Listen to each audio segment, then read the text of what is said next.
Guys, jumpa kembali dengan YouTuber NKRI di hari subuh ini. Sebelum aktivitas kita berjalan, saya ingin update untuk beberapa informasi yang kita ingin bedah dan ingin perdalam dari acara Rakyat Bersuara yang menghadirkan sosok-sosok yang selama ini kita lihat ya seringkali saling menyerang, dan keduanya dulunya ada dalam gerbong yang sama, tetapi setelah Rismond mendapatkan SP3, surat perintah penghentian penyidikan, ia kemudian menjadi orang yang menyerang dalam tanda kutip keberadaan Roy Suryo yang dianggap sebagai orang yang tidak memiliki kapasitas sebagai peneliti. Bahkan harus disebut menurut Rismond bahwa kemampuan teori dan praktik dari seorang Roy Suryo itu patut diragukan. Dan dalam rangka kita meragukan, maka kita harus rame-rame, kata Roy Suryo, untuk memposisikan diri bahwa orang ini, yaitu Roy Suryo, lebih cocok sebagai politisi ketimbang sebagai peneliti. Nah, kali ini teman-teman, saya ingin mengajak kita membincang apa yang dikatakan oleh Refli Harun dalam Rakyat Bersuara. Walaupun ia bukan panelis yang ada di kursi pesakitan atau kursi di mana pembicara utama itu menyampaikan ide-idenya atau bahkan mereka saling berdebat secara tajam. Tetapi yang kita lihat, Refli Harun ada di deretan para pengunjung, dan sekalipun ia ada di deretan pengunjung, ia tetap diberikan porsi untuk berbicara. Nah, ini yang menurut saya semakin menarik ketika kita coba menelaah apa yang dikatakan oleh seorang Refli Harun ketika ia menyebut bahwa Pak Jokowi itu harus dikatakan sebagai orang jahat karena membiarkan pembilahan sosial itu terjadi sesama anak bangsa. Ada kesengajaan Refli Harun menyebut pembelahan sosial itu tanpa ditempatkan dalam konteks yang utuh dan komprehensif.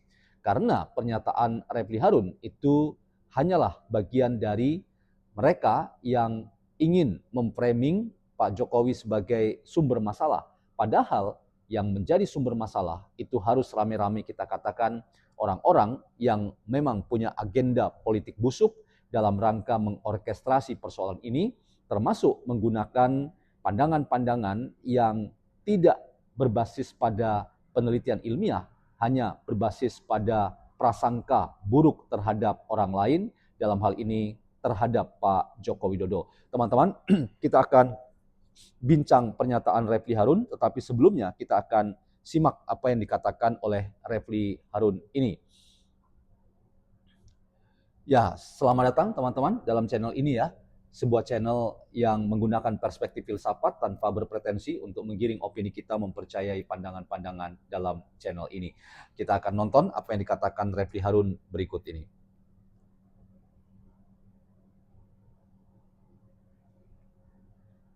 Ya, dia bilang nggak ada duit. Maka kemudian, ya kan? Makanya. Iya, entar dengar dulu. Belum. Dengar dulu saya ya. Oke, nah, sepanjang yang saya tahu, itu sependek yang saya tahu, paling tidak dia sudah terima uang. Mau jumlahnya 20 juta, 30 juta dan lain sebagainya, itu dia terima uang. Mas Roy itu sampai sekarang dia nggak pernah ngitung uangnya. Satu, ya. Jadi memang pikiran dia uang.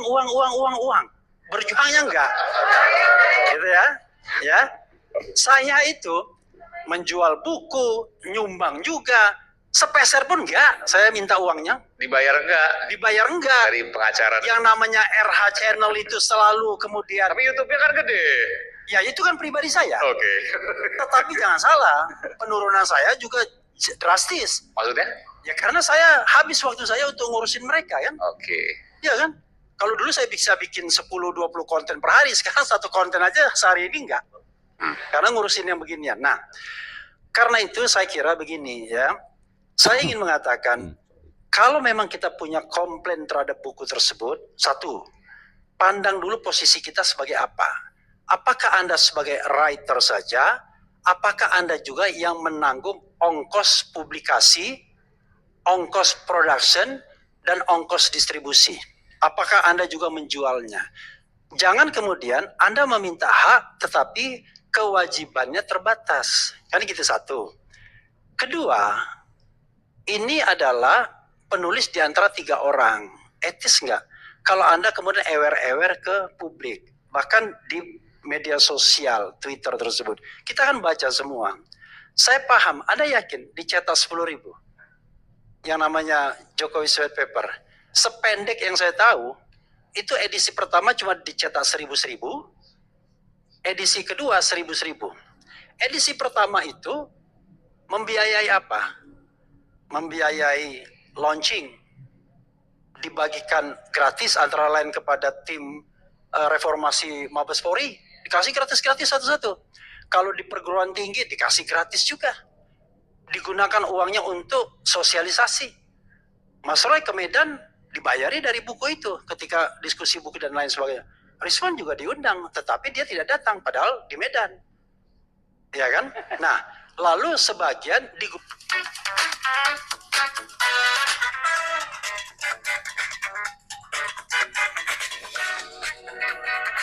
sukses sama sekali. Antara lain, kenapa? Karena versi PDF itu disebarkan oleh Rismon. Rismon menyebarkan versi PDF-nya. Banyak orang yang mendapatkannya. Maka kemudian sekarang ada ribuan yang masih ada stoknya. Nah, mungkin apa yang saya terangkan ini tidak semuanya correctly, karena saya juga tidak tahu persis. Tetapi gini, cobalah kita adil. Ketimbang kita membuat sebuah hitungan-hitungan yang nggak masuk akal. Kalau misalnya Dr. Tifa itu keuntungannya 3 miliar misalnya, saya kira mobilnya sudah beda. Mungkin udah mobil baru, ini mohon maaf ya, mungkin sudah beda gitu loh. Nah karena itu, ini saja, saya menyesal ngomong seperti ini, terus terang saja sebenarnya. Karena bagi saya nggak mutu. The last statement from me ya, setelah ini saya pulang. Karena nggak akan dikasih kesempatan ngomong lagi kan? Oleh bapak-bapak. Ya, karena itu saya mau pulang. Ya. Terima kasih, Pak. Saya mengatakan, inilah jahatnya orang yang bernama Joko Widodo. Oke, teman-teman, kita selesai nonton ya. Ada potongan iklan yang ya saya kira kita lewatkan saja, kita lanjut diskusi kita untuk pengayaan atau pendalaman. Nah, apa yang saya ingin katakan teman-teman dari potongan video yang saya putar untuk kita, dan kiranya itu bisa memberikan insight kepada kita ya tentang apa yang dipersoalkan oleh ya Roy Suryo, Rismon, dan yang bicara tadi itu adalah Refli Harun. Ya, paling tidak kita mendapatkan pesan bahwa persoalan yang kita bisa telaah bersama bahwa ternyata memang tidak ada ya teman yang abadi, yang ada adalah kepentingan yang abadi. Kalau sudah faktanya seperti itu, maka kita menjadi paham ya bahwa selama persahabatan itu menguntungkan, maka ya semuanya akan fine-fine saja. Tetapi selama ya atau yang terjadi kemudian persoalannya itu adalah ternyata tidak terbangun persahabatan yang baik, maka ya pecah kongsi itu menjadi kenyataan dalam setiap persahabatan. Itu yang makin memperkuat kita untuk yakin bahwa tidak ada kawan yang abadi, yang ada adalah kepentingan yang abadi. Dan dari situ kita bisa paham, bisa mengerti bahwa persoalan di seputar jual beli buku ya yang Anda tahu judulnya kontroversial, yaitu Jokowi Sweat Paper ya, membedah bagaimana ketiga peneliti yang dulu masih solid, yaitu Roy, Rismon, dan Tifa, yang akhirnya ya buku itu kemudian menjadi polemik setelah salah satu penulis, yaitu Rismon, itu kemudian ya berbalik badan dan tidak mengakui lagi ya hasil temuan atau penelitiannya yang ia deklarasikan 11.000 triliun persen adalah palsu.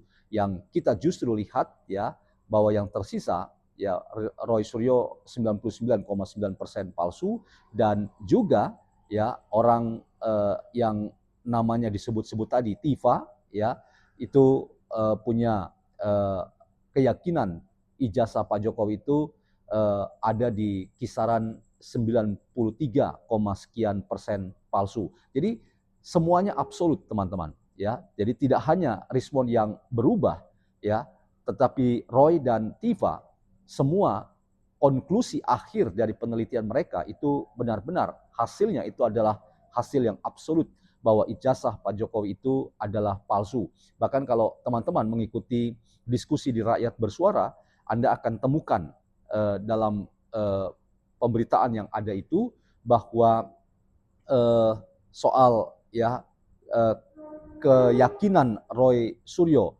bahwa foto Pak Jokowi di ijazah yang beredar yang diakui itu adalah ijazah asli, itu adalah foto yang bukan fotonya benar dari Pak Jokowi. Pak Roy Suryo ya itu yakin bahwa foto itu adalah foto orang lain, dan tokoh yang sering kali dimunculkan itu adalah Dulmatno ya, Dumatno ya, yang dianggap bahwa Dumatno jauh lebih tepat disebut sebagai orang yang ada dalam foto yang dimiliki Pak Jokowi itu. Nah, teman-teman, kembali ke pernyataan Refli Harun ya, yang tentu saja tendensinya Refli Harun ya harus kita tempatkan sebagai orang yang memang tidak netral, tidak objektif. Ia berada dalam barisan para pemburu ijazah Pak Jokowi, dan statusnya sebagai pengacara Roy dan Tifa itu memang ya sangat mati-matian membela kliennya yang benar dalam konklusi yang absolut bahwa ijazah Pak Jokowi itu benar-benar palsu ya, dan ia mengaminkan penelitian yang katanya penelitian berbasis pada kemampuan telematika Roy Suryo dan juga kemampuan neuroscience atau neuromatematik dari seorang Tifa yang meyakini bahwa ijazah Pak Jokowi itu adalah ijazah palsu. Nah, persoalan mengaminkan itu sendiri menurut saya juga problematik teman-teman, karena tendensinya itu jadi kita mengerti bahwa ya terkait ijazah Pak Jokowi itu memang benar-benar ya dinarasikan sedemikian rupa oleh orang-orang yang meyakini ya ijazah itu palsu dengan embel-embel yang saya tadi katakan bahwa ini sudah penuh dengan konspirasi dalam konteks ingin meyakinkan ya, sekali lagi meyakinkan diri mereka bahwa keyakinan mereka itu tidak salah, tidak keliru. Dan ketika tadi digunakan istilah ya jahat pada Pak Jokowi, inilah menurut saya puncak dari arogansi pengetahuan seorang Refli Harun yang sekalipun ia adalah seorang akademisi, seorang yang paham betul tentang atau dengan dinamika intelektualitas dan juga paham dengan bagaimana ilmu hukum itu dipakai untuk membuktikan hal-hal yang benar dalam konteks keyakinan yang ia miliki, tetapi dalam konteks ijazah Pak Jokowi, ia nampaknya harus kita ragukan bahwa hukum pun dipakai olehnya dalam rangka membenarkan keyakinan-keyakinannya bahwa ijazah Pak Jokowi itu ya diyakininya sebagai ijazah palsu. Nah, menyebut kata jahat untuk Pak Jokowi itulah tendensi untuk mengatakan bahwa Refli Harun juga menjadi bagian dari kelompok para pembenci Pak Jokowi, dan karena posisinya sudah hampir ya kalah atau takluk dengan keadaan yang ada dan nyaris tanpa harapan untuk membela keyakinan mereka, maka saya ingin katakan teman-teman bahwa ini yang saya sebut sebagai bagian dari catatan-catatan yang boleh kita sebut sangat kelam dari seorang Refli Harun yang karena yakin kliennya itu tidak punya daya lagi untuk bertahan pada keyakinannya sebagai seorang yang benar pada tudingan ijazah Pak Jokowi itu palsu, maka kata-kata yang sudah tidak lagi mengindahkan nilai-nilai dan norma-norma dari apa yang disebut dengan hak asasi manusia yang harus kita hargai, kita hormati, tanpa harus kita sebut dengan cacian makian, maka istilah jahat itu kemudian menjadi istilah yang akhirnya itu ya dipertontonkan dalam narasi yang sudah sangat syarat dengan kontestasi politik dan cara-cara yang sama sekali tidak mengindahkan lagi bagaimana kita bersikap respek dan hormat terhadap orang lain.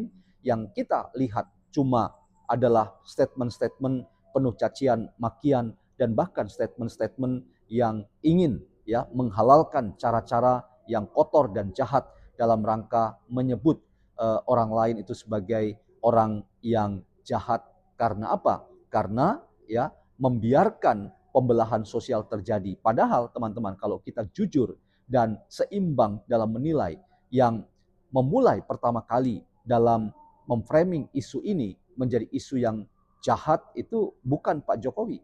Pak Jokowi dalam konteks ini adalah korban. Jadi jangan menggeser isu seolah-olah Roy dan Tifa itu korban, sehingga selalu yang disebut pelaku itu adalah Pak Jokowi. Ini harus kita rame-rame bantah, teman-teman. Mengapa? Karena rame-rame kita harus katakan bahwa Pak Jokowi adalah korban dan pelaku kejahatan atau perbuatan melawan hukum itu adalah Roy dan Tifa. Dan dalam konteks pelaku yang telah melakukan tindakan fitnah dan pencemaran nama baik serta rekayasa IT secara tidak bertanggung jawab, maka saya ingin katakan bahwa upaya untuk melihat ini secara baik, secara arif, secara bijaksana itu hampir ya tertutup kemungkinannya, karena yang sudah bisa kita pastikan bahwa di mata mereka Pak Jokowi selalu ya tidak ada baiknya, Pak Jokowi selalu di mata mereka jahat, dan Pak Jokowi selalu dianggap sebagai sumber masalah dalam kehidupan sosial, politik, dan demokrasi di tanah air kita. Jadi teman-teman, framing jahat yang dimunculkan oleh Refli Harun ini bukan ingin menunjukkan bahwa posisi mereka di atas dari Pak Jokowi, justru posisi dari pernyataan itu harus dianggap bahwa mereka sedang mempertontonkan ya kelemahan akut dari ketidakmampuan mengalahkan Pak Jokowi dengan 3 yang saya katakan sebagai etika politik Jokowi, yaitu kebaikan, kesabaran, dan memaafkan. Orang-orang yang kalah dari ya pertarungan untuk kebaikan, untuk kesabaran, dan untuk memaafkan, itulah yang kita akhirnya lihat bahwa orang-orang ini sebetulnya adalah deretan manusia-manusia kalah, manusia-manusia yang tidak punya harapan lagi seperti Tifa. Akhirnya apa? Akhirnya membela diri, mengatasnamakan yang ilahi, seolah-olah apa yang mereka katakan, yang mereka lakukan itu adalah sebuah kerja-kerja yang mewakili amanah dari yang ilahi atau wasilah dari yang ilahi, sehingga ya posisi mereka itu sepertinya tidak tersentuh dengan berbagai upaya kita mempertanyakan benarkah penelitian mereka itu adalah penelitian yang berbasis ilmu pengetahuan yang tujuannya adalah mengungkap apa yang dikatakan sebagai ijazah palsu, ataukah ya sebetulnya mereka adalah deretan manusia-manusia pecundang, manusia-manusia yang tidak bisa lagi kita harapkan dapat mengubah ya pendirian mereka atau melakukan translasi atau rotasi dari keyakinan mereka bahwa Pak Jokowi itu ya ijazahnya palsu. Yang sebetulnya perlu kita translasi dan rotasi itu adalah kepalanya dari Refli Harun, yang kita harus anggap bahwa ia sedang memainkan sebuah proyek politik kebencian yang karena tidak punya daya dan kemungkinan menang atas Pak Jokowi, maka kata-kata yang penuh dengan cacian makian itulah pilihan yang mereka anggap terbaik untuk mengalahkan Pak Jokowi. Pak Jokowi sekali lagi teman-teman hanya bisa dikalahkan dengan kata-kata yang Anda bangun, tetapi itu sungguh ya isinya nista dan fitnah belaka. saya ingin katakan bahwa apa yang Anda bangun dengan istilah jahat itu sama sekali tidak akan mengubah keadaan, apalagi mengubah fakta bahwa Pak Jokowi tidak mungkin akan Anda bisa kalahkan dengan cara-cara yang nista dan penuh fitnah itu.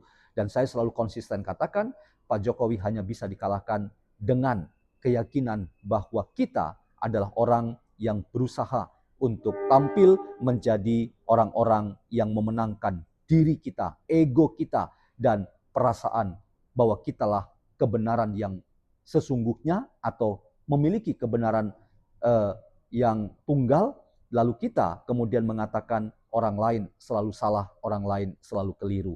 Dengan cara demikian, mari kita translasi dan rotasi ya pikirannya Refli Harun supaya jangan ia hanya bisa memframing Pak Jokowi jahat. Mungkin kita harus rame-rame katakan yang jahat adalah orang yang selalu memfitnah orang lain dengan kata-kata tercela, fitnahan belaka, dan begitu keji terhadap orang lain. Semoga ada manfaatnya teman-teman, dan salam YouTuber NKRI.